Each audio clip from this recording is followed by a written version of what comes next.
Breaking news చూస్తున్న అఫ్జల్గంజ్ కాల్పుల ఘటనలో పోలీసులు దర్యాప్తును వేగవంతం చేశారు. నిన్న అఫ్జల్గంజ్లో ట్రావెల్స్ యజమానిపై కాల్పులు జరిపారు. దీంతో నిందితుల కోసం పోలీసులు విస్తృతంగా గాలింపు చర్యలు చేపట్టారు. ఇక 3 కమిషనరేట్ల పరిధిలో చెక్ పోస్టులను ఏర్పాటు చేశారు. రైల్వే స్టేషన్లు, బస్టాండ్లు, లాడ్జ్లలో తనిఖీలు నిర్వహిస్తున్నారు.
బ్రేకింగ్ న్యూస్ చూస్తున్న అఫ్జల్గంజ్ కాల్పుల ఘటనలో పోలీసులు దర్యాప్తును వేగవంతం చేశారు. నిన్న అఫ్జల్గంజ్లో ట్రావెల్స్ యజమానిపై కాల్పులు జరిపారు. దీంతో నిందితుల కోసం పోలీసులు విస్తృతంగా గాలింపు చర్యలను చేపట్టారు.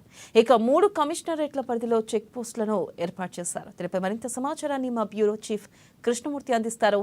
కృష్ణమూర్తి.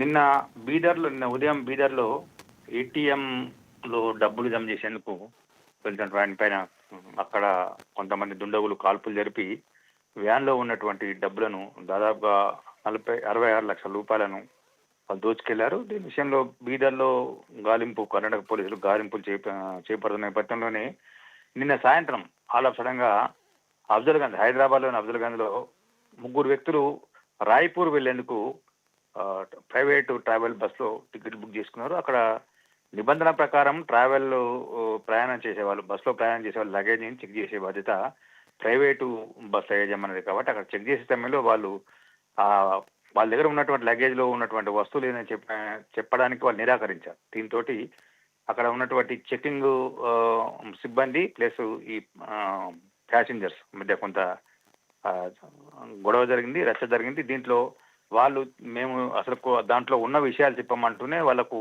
అవసరమైతే డబ్బులు తీసుకోండి, కానీ మీరు ఈ వివరాలు ఏంటి, లగేజ్ లో ఉన్న వివరాలు ఏంటి అని అడగకూడదు అని చెప్పేసి వాళ్ళకి 50,000 రూపాయలు ఆశ కూడా చూపించారు సిబ్బంది. అయినప్పటికీ సిబ్బంది పట్టువిడిగా చెప్పాల్సిన నేపథ్యంలో కొంత వాళ్ళకి ఘర్షణ జరిగింది. వాళ్ళు బస్జీకి వెళ్ళిపోతూ ఆ సిబ్బంది పైన, చెకింగ్ సిబ్బంది పైన కాల్పులు జరిపారు. దీంట్లో ఒకరు గాయపడ్డారు. దీంతో అలర్ట్ అయినటువంటి పోలీసు, అంటే బీదర్లో ఏదైతే ఏటీఎం వ్యాను దోపిడీకి దిగారో వాళ్ళే ఇక్కడికి వచ్చి ఇక్కడ నుంచి ఛత్తీస్గఢ్ వెళ్లేందుకు ప్రయత్నాలు చేశారు. అందులో భాగంగానే ఈ గొడవ జరిగింది, కాల్పులు జరిగాయని నిర్ధారణకు వచ్చినటువంటి హైదరాబాద్ పోలీసులు కాల్పులు తెగబడ్డ వాళ్ళు ఒకరిని సాయంత్రమే నిన్ననే అదుపులో తీసుకున్నట్టు మనకు సమాచారం. అయితే మిగతా వాళ్ళ కోసం గాలింపు చేపట్టిన పోలీసులు విస్తృతంగా లాడ్జీలు, మిగతా ప్రాంతాలు, రైల్వే స్టేషన్లు, బస్టాండ్లు, కొంత అనుమానాస్పద ప్రాంతాల్లో ఉన్నటువంటి వ్యక్తులను వీళ్ళందరినీ కూడా కొంత పరిశీలిస్తా ఉన్నారు. గాలింపు ముమ్మరం చేశారు. 3 కమిషనరేట్లో విస్తృతంగా చెక్ పోస్టులను ఏర్పాటు చేసి ఎక్కడికక్కడ అనుమానాస్పదంగా ఉన్నటువంటి వాహనాలను కూడా చెక్ చేస్తా ఉన్నారు. అవసరమైతే లగేజ్ మిగతా ప్రాంతాల్లో ఉన్నటువంటి లగేజ్ కానీ బస్ స్టాండ్లు కొరియర్ సంస్థలో ఉన్నటువంటి లగేజ్లను వీటన్నిటిని కూడా పరిశీలిస్తా ఉన్నాం. మొత్తంగా చూస్తూ ఉంటే బీదర్లో జరిగినటువంటి దోపిడీ ఘటన, హైదరాబాద్లో కొంత ఆనవాళ్లు లభించడము, ఇక్కడ కొంత కాల్పులు జరపడము, అగంతకులు హైదరాబాద్లో ఉన్నారు అన్న సమాచారంతో రాష్ట్ర పోలీసులు కూడా అలర్ట్ అయ్యారు. తెలంగాణ వ్యాప్తంగా కూడా అంటే 3 కమిషనరేట్లో కొంత విస్తృతంగా చెకప్ చేస్తున్నప్పటికీ తెలంగాణ వ్యాప్తంగా కూడా కొంత అలర్ట్ చేసి అప్రమత్తం చేశారు. ఛత్తీస్గఢ్ సరిహద్దుల్లో కూడా కొంత రాష్ట్ర పోలీసులు, అక్కడ ఛత్తీస్గఢ్ పోలీసులు, తెలంగాణ పోలీసులు, అదేవిధంగా కన్నడకు సంబంధించినటువంటి పోలీసులు, కన్నడ పోలీసులు నిన్ననే హుటాహుటిన హైదరాబాద్ వచ్చారు. వాళ్ళు కూడా గాలింపులు చేపడతా ఉన్నారు. మొత్తంగా చూస్తుంటే ఈ ఘటన ఇటు కర్ణాటకలో జరిగినటువంటి ఘటన తెలంగాణలోకి వెలుగులోకి రావడము, తర్వాత వాళ్ళు ఛత్తీస్గఢ్ వెళ్ళారు. అంటే దోపిడీకి పాల్పడ్డ వాళ్ళు ఛత్తీస్గఢ్ చెందిన వాళ్ళు, దోపిడీ దొంగల ముఠ అని చెప్పేసి కొంత పోలీసులు 3 రాష్ట్రాల పోలీసులు అప్రమత్తమై 3 రాష్ట్రాల్లో కొంత గాలింపు చేపట్టి అప్రమత్తంగా ఉంటూ నిందితుల కోసం కొంత ప్రయత్నాలు చేస్తా ఉన్నారు. ఈ రోజు